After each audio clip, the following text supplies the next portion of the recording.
Mòn. Thế nữa hả? Tóc. Tóc quay lời. Lời lời. Ý, mà hai nhau. Bây giờ ấy cái nào hả?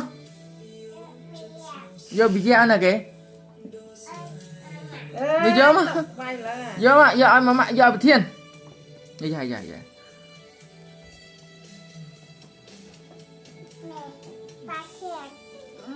Lại còn ai do tóc vay mà nhá mẹ là do tóc tu lại đá bắt khuya không?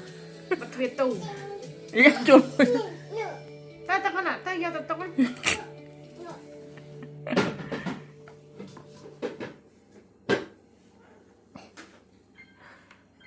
Tầng bắt khuya tu.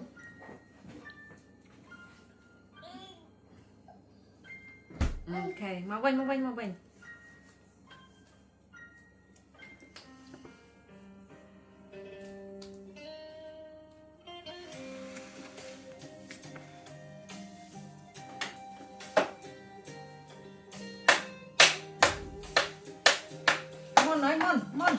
Mon vô tủ sạc mãi tích con.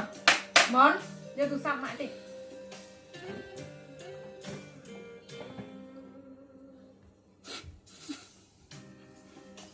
Con. Ni kecil lo sarahan. Mau cukup